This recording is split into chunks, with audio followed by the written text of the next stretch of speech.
1 minute please सवाल करके आप खामोश से सुनिए इत्मीनान से। हलाल और हराम का जो सवाल होता है वो भी उससे पूछते हो जो कि एक छोटे छोटे हराम चीज से भी बचना चाहती है। अभी मैं आपको एक छोटी सी बात डिक्लेयर करूंगी। कोचीन में होटल मेरिट को हमने खरीदे, कितने साल हुआ मौली खरीद के? 3 साल हुआ शायद, हाँ 3 साल हुआ। 4 स्टार होटल थी, कुछ प्रॉब्लम था ओनर का, कुछ भी था, मुझे अच्छा लगा तो चलो वो होटल को मैंने परचेस कर लिया।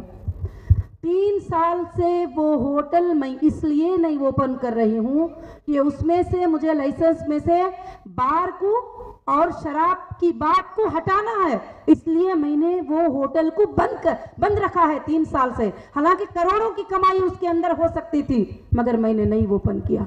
तो क्या आप ऐसी इंसान के लिए सोचते हो कि वो हराम लोगों को देगी, वो हराम लोगों को खिलाएगी, या वो हराम के चीजों में इन्वॉल्व हो जाएगी? अगर ऐसा शक है किसी को तो दलील पेश करो, सबूत के साथ पेश करो, मैं हर बात को मानने के लिए तैयार हो जाऊंगी। अस्सलाम वालेकुम आपा, मेरा नाम आज़म है, मैं डीएसए हूँ सलाउद्दीन मलदार के अंडर में जी। आपके इस काफिले से अल्हम्दुलिल्लाह 2009 से जुड़ा हुआ हूँ। अल्हम्दुलिल्लाह मैं तो पूरी तरह से मुतमईन हूँ, लेकिन मेरे मेंबर से कुछ क्वेश्चंस आते हैं जो मैं आपसे जिक्र करना चाहता हूँ। पहला तो क्वेश्चन ये है कि इस्लाम में 2 तरह की तिजारत होती है, इश्तराकत और मुजारिबत।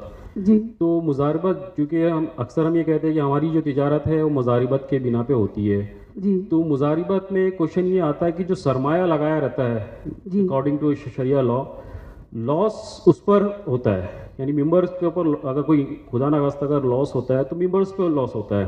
जी।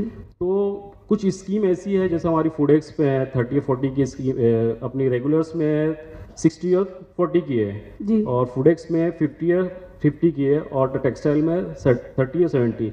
तो क्वेश्चन ऐसा है कि ये जो तकसीम है ये किस बुनियाद पर, मतलब अकॉर्डिंग टू शरिया लॉ किस बुनियाद पर है मुजारिबत? ये बुनियाद तो आपके पास अग्रीमेंट में ही है, और आपके पास जो पेपर है उसमें कहा जाता है कि जो भी हमारा बेनिफिट होगा उसके अंदर जो है कंपनी 60 लेगी और आपको 40 देगी, कंपनी 50 लेगी और आपको 50 देगी, उसी बुनियाद के ऊपर आपका होता है। और किसने कहा है कि लास्ट में आपको हिस्सा नहीं है? अल्लाह ना करे, अल्लाह अगर बरकतें दे रहे हो तो तुम लाश का इंतजार कर रहे हो, तो फिर लाश आएगा तो लाश भी उठाना ही पड़ेगा, उस पर सिग्नेचर है हर कस्टमर का, साइन है हर कस्टमर का कि तुम प्रॉफिट और लॉस में दोनों में भी हिस्सेदार हो करके।